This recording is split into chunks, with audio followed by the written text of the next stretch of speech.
హల్లెలూయా. ప్రభువైన యేసుక్రీస్తు నామంలో మీ అందరికి వందనాలు. చాలా సంతోషం. యేసేపు ఒక జీవితాన్ని గురించి కొంచెం ధ్యానించకుండా వస్తున్నాం. ఈరోజు కూడా యేసేపు ఒక లైఫ్లో ఆదికాండం 41:51లో యేసేపు ఇలాగ ఒక మాట అంటున్నాడు.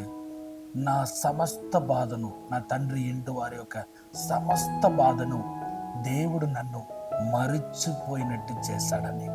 ఈరోజు ఈ మాటను వింటున్న ప్రతి ఒక్కరికి దేవుని సేవకుడుగా నేను చెప్తున్నాను.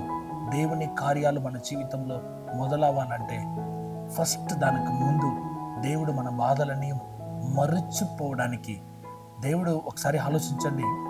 యోసేపు అమ్మబడినది వాస్తవమే, సరచడలు వేయబడినది వాస్తవమే.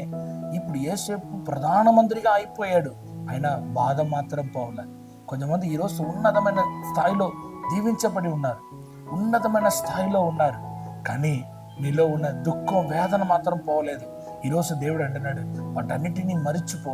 నేను నూతనమైన కార్యాన్ని నేను నీ జీవితంలో, నీ కుటుంబంలో, నీ పిల్లల జీవితంలో నేను జరిగించి నిన్ను సంతోషింప చేయబోతున్నాను. యోసేపును దేవుడు మరిచిపోమని చెప్పలా.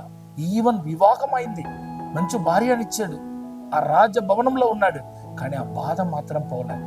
యేసేపు ఒక బాధను మరిచిపోమనలేదు, కానీ యేసేపు ఒక బాధను మరిచిపోవడానికి ఒక మనస్సుని ఇచ్చాడు. ఈరోజు నీ బాధను, నీ దుఃఖాన్ని మరిచిపోవడానికి ఒక మనస్సుని దేవుడు నీకు అనుగ్రహించబోతున్నాడు.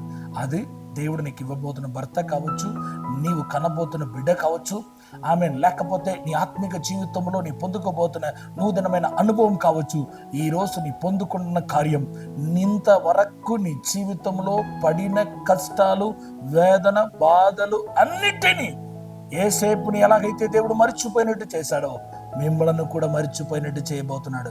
నమ్ముతున్నవారు ఆమేన్ చెప్పండి. ఎప్పుడైతే నీ మరిచిపోతావో అప్పుడు దేవుడి కార్యం నీ జీవితంలో మొదలవడానికి ప్రారంభిస్తాయి.